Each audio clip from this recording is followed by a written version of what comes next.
Yes, ma'am. Well, my favorite character was Aileen, of course. She has such depth and sensitivity and beauty and graciousness. And as did the Black Church, and that was one of the most poignant moments in the book that I really loved, was when the book is given with all the signatures to Skeeter. And then I started to think, this deep, wonderful, sensitive woman who lost her son, Treelor, he was writing a book when he was killed about being a black man working in the South. And I was wondering why you chose not to give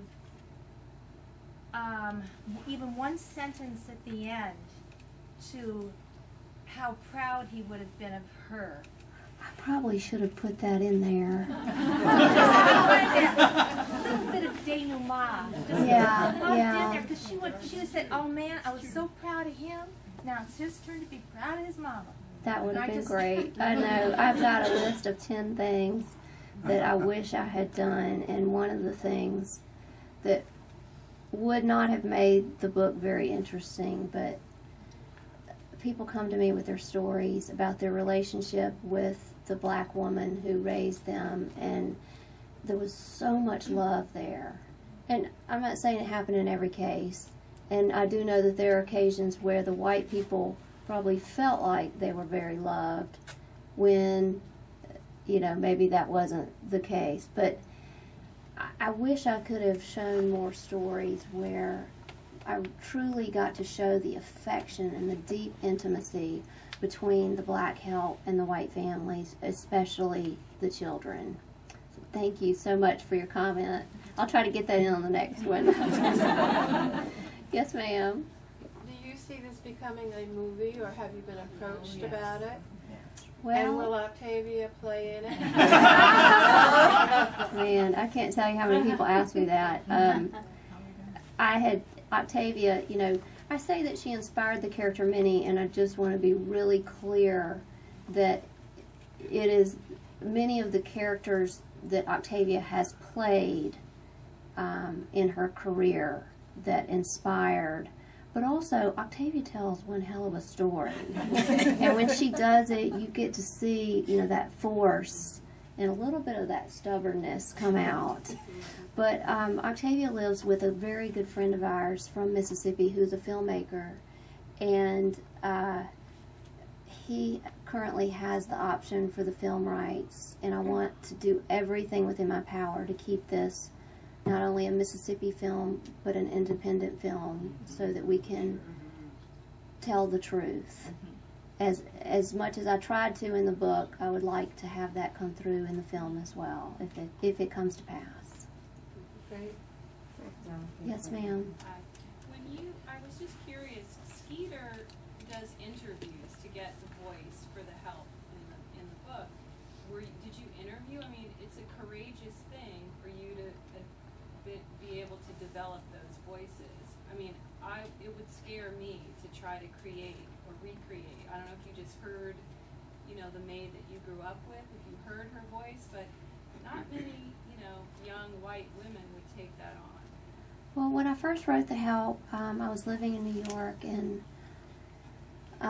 it was, gosh, you know, probably September 9th, 2001, and I was in my apartment downtown. And I'd taken a month off of work, which was a very, you know, business-oriented job. And I said, I really just want to do something creative. Just give me a month. I promise I'll come back. And I had been working on a story for several months, and I had planned on continuing that. And then the next day, or 2 days later, was September 11th, and it wiped my hard drive clean. So I thought, well, I better start a new story. And the first feeling that I had was one of just terrible homesickness. I really wanted to hear Dimitri's voice again. We couldn't call anybody, we couldn't email anybody, we weren't in contact with anybody in our family for about 3 days. And that was just sort of the tape that was running through my head. But I talked to as many people as I could, driving them just absolutely nuts. Every time I'd go south, I'd say, "Did you have a maid? And what was her name? And what was she like? And can I talk to her? Is she in the kitchen?" And, you know, as much information as I could gather. But I make this statement at the end of the book. I'm still kind of battling with the line that I've crossed, because I don't think a white woman on the other end of a black woman's paycheck can ever really know what it must have felt like back then. And I've gotten some criticism for that, but in the end I hope that maybe it brings us together, you know, more so than if I hadn't written it. So, thank you. Yes, ma'am.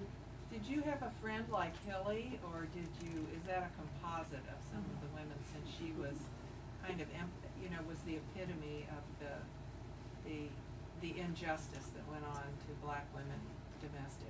Well, I have to stress, I can't stress this to my own family enough, that this book is fiction. and as we all know, as readers and writers, fiction doesn't work unless you have an evil character. So every time I would stop myself and think, you know, no one was that bad. Young women of that time did not speak so overtly about racism, which I do believe was the case in a lot of areas, but when I would really kind of doubt myself, there was some incredible footage when they integrated the Little Rock school system of young women, 14, 15 years old, white women, standing there yelling into the cameras on national TV, terrible racial slurs, telling them, you know, telling America, this is who we are and we don't want them here. And that always brought me back to the point that, yeah, these people did exist. But yeah, you know, she was a composite of a lot of people that I think existed, but I am very lucky to say that I didn't know those people. And one thing I'd like to add, and I always try to share this with audiences in case, and I'm sure there are writers out there, people that like to write and maybe going through the experience of trying to get published. But, you know, not everybody in my family has embraced the story. There are several out there that refused to read it and have boycotted it and started a campaign of their own. And I understand that. I can't have intelligent dialogue with them until they do read it, and then I can talk to them all night. But in terms of my immediate family and the people that love me and I love them, there are just two words that come to mind, and that is utter relief.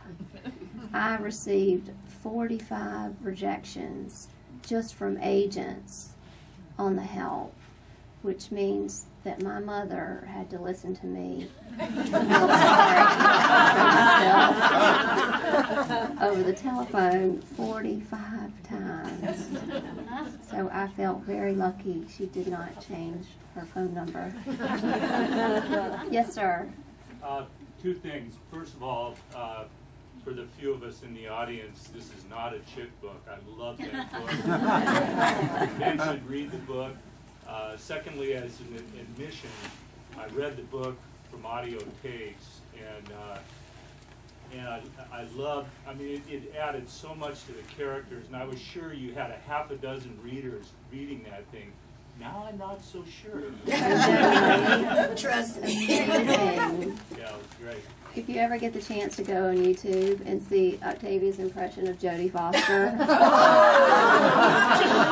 you'll die. You won't believe that it's her, but she is so incredibly versatile. So I'm so lucky to have her on my team. It's just great. All right, great. Well, I really appreciate everybody coming out. Thank you again to Warwick. This has been a great event.